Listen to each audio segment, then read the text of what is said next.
Bismillahirrahmanirrahim. Alhamdulillahirabbil alamin. Wassalatu wassalamu ala rasulil karim nabiyina Muhammadin wa ala alihi wa ashabihi ajma'in wa man istanna bisunnati ila yaumiddin, amma ba'du. Ikhwati wa akhwati rahimakumullah. Assalamualaikum warahmatullahi wabarakatuh. Huruf berikutnya adalah huruf lam. Di halaman 155 penulis menyebutkan bahwasanya huruf lam ini masuk dalam 4 kategori. Al-lamu ta'ti ala arba'ati aujuh. Yang pertama dan yang utama itu adalah harfu jarrin. Wa takunu imma maksuratan wa tufidul milk aw at-ta'lil. Di mana ketika huruf lam ini berfungsi sebagai huruf jar, maka dia bermakna kepemilikan atau sebab, dan dia maksurah, yakni dikasrahkan. Dan pertanyaannya, mengapa ia dikasrahkan? Padahal asalnya setiap huruf yang berasal dari satu huruf itu difathahkan. Dan apakah alasannya sama dengan alasan pada huruf ba? Maka jawabannya tidak. Para ulama membedakan sebab kasrohnya lam dengan kasrohnya ba, dan untuk huruf ba sudah kita lalui pembahasannya. Alasannya adalah untuk membedakan dengan lam yang lain, yaitu lamut taukid, lamul ibtida, lamul istighatsah, kemudian lamut ta'ajjub dan yang lainnya. Insyaallah kita akan bahas ke semua huruf lam ini.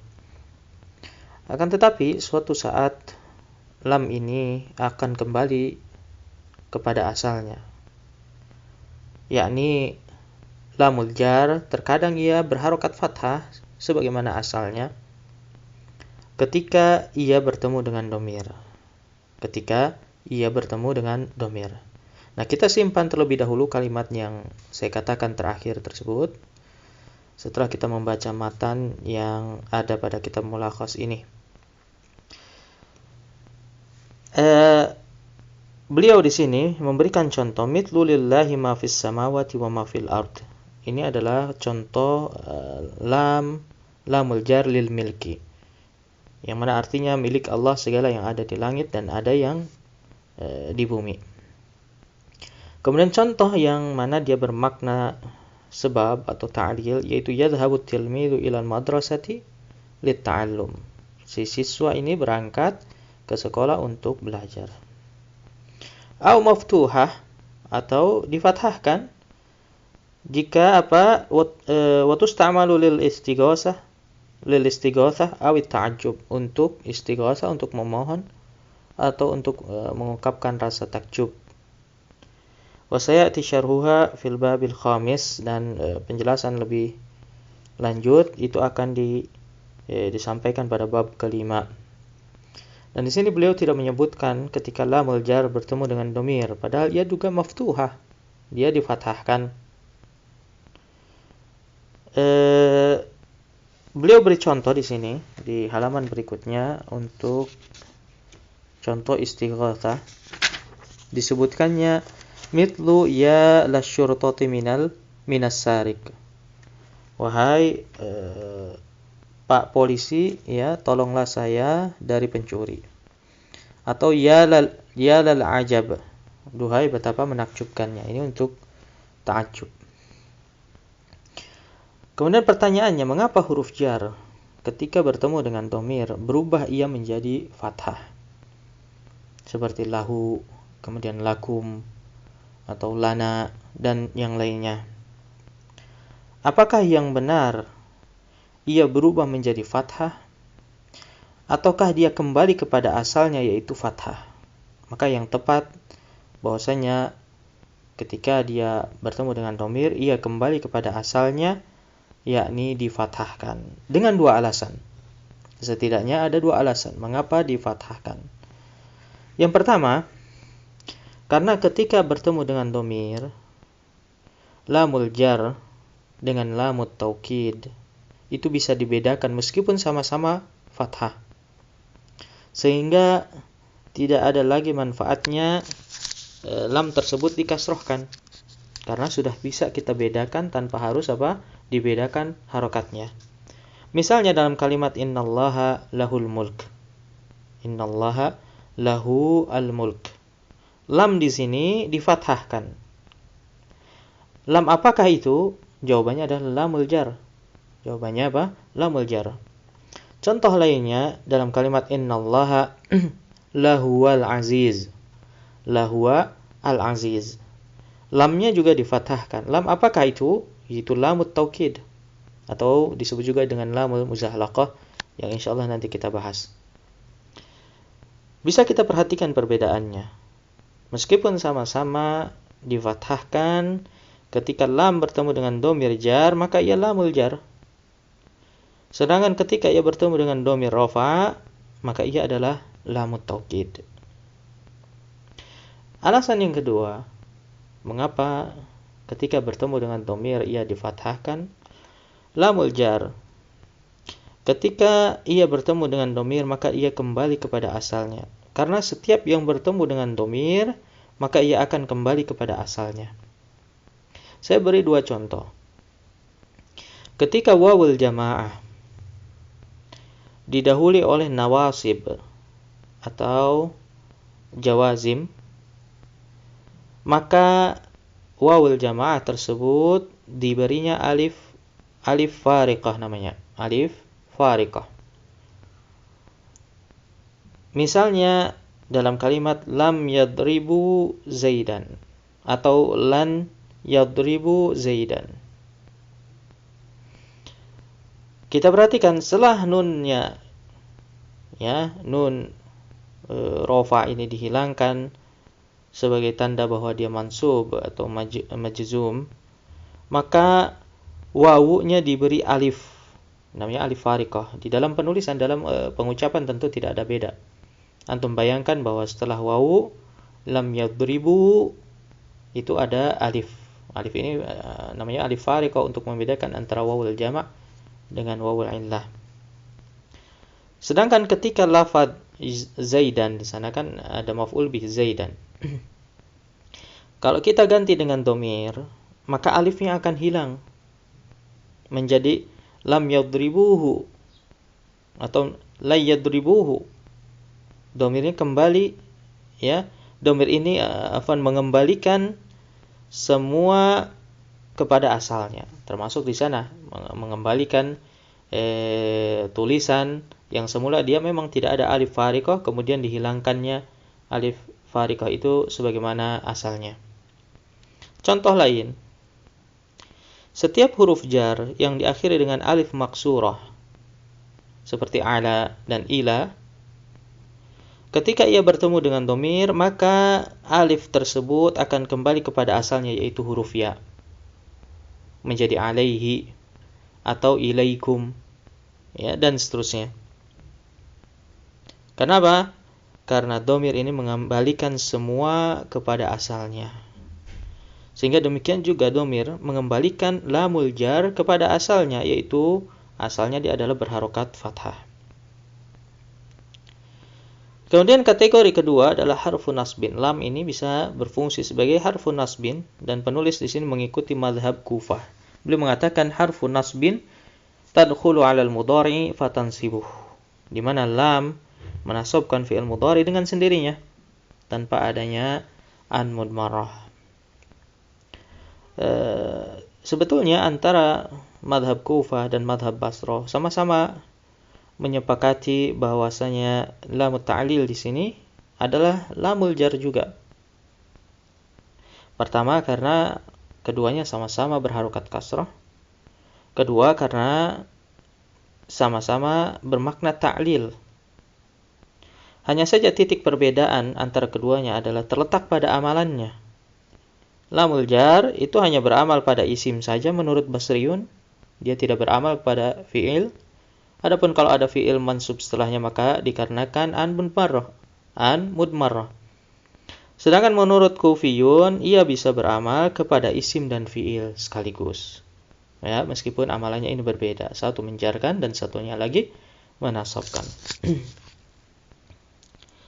Nah, beliau mengatakan secara makna lam yang yang berfungsi sebagai harfun nasbin ini terbagi menjadi dua makna. Wa hiya ada wajhain. Yang pertama adalah lamut ta'lil wa takunu maksuratan wa bima'na kai. Ya, disebut juga dengan lamu kai. Contohnya i'malu li ta'ishu su'ada. Beramalah agar kalian hidup bahagia. Kemudian makna yang kedua adalah lamul juhud. Ya, atau lamun nafi. Karena juhud ini adalah istilah nafi versi Kufiyun.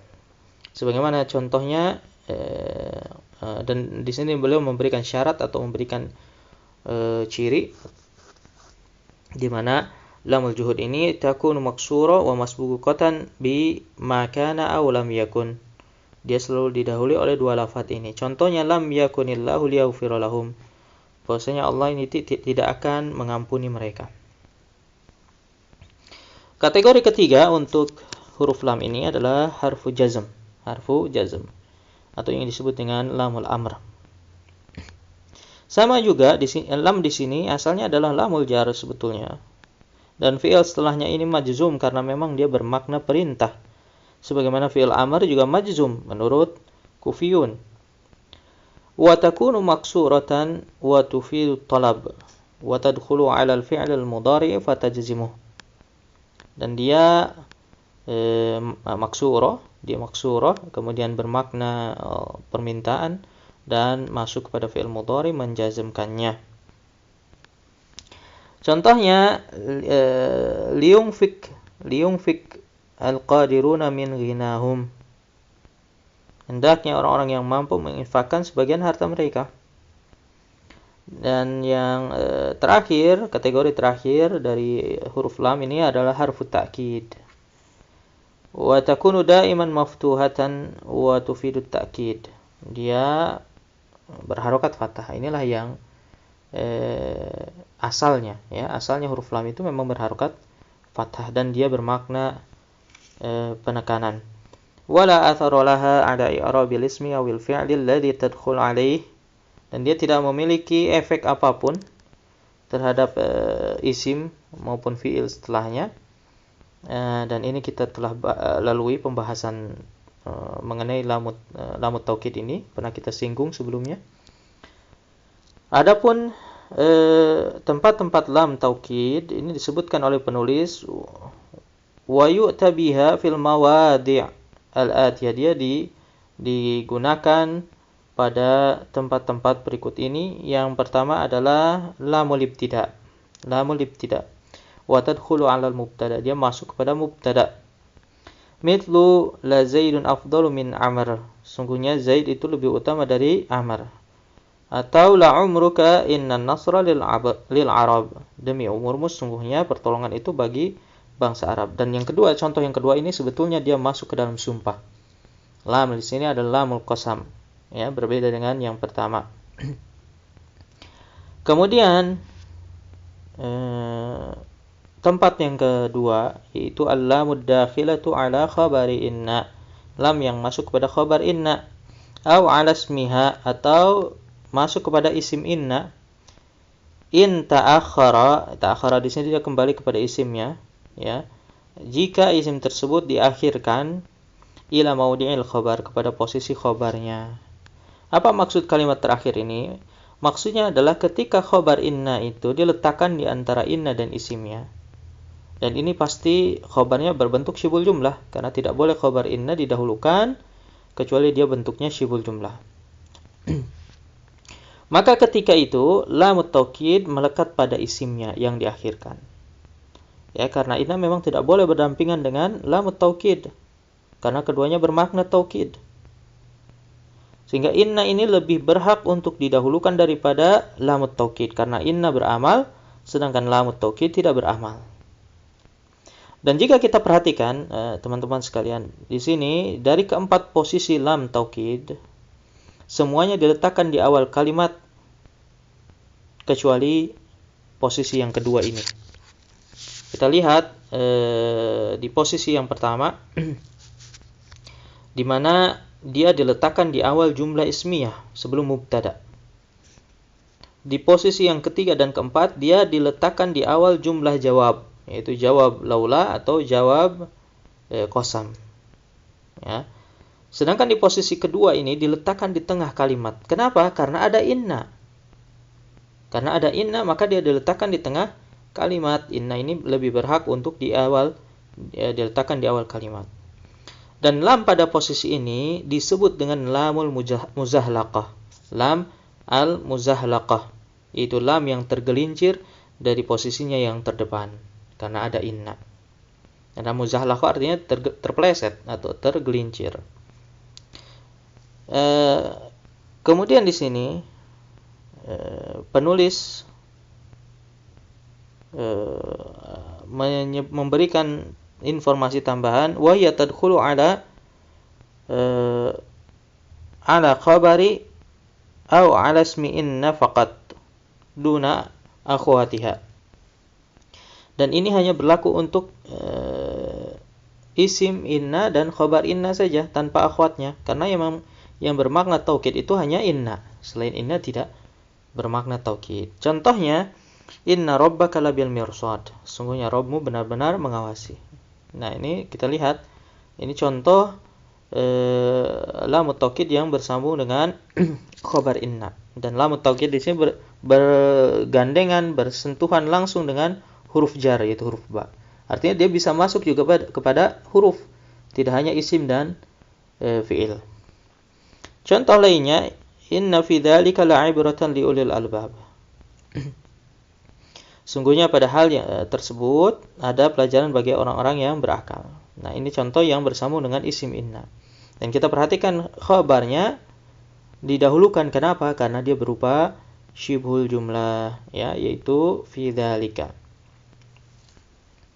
Tempat yang ketiga, al-lamul waqi'atu fi jawabil law au laula.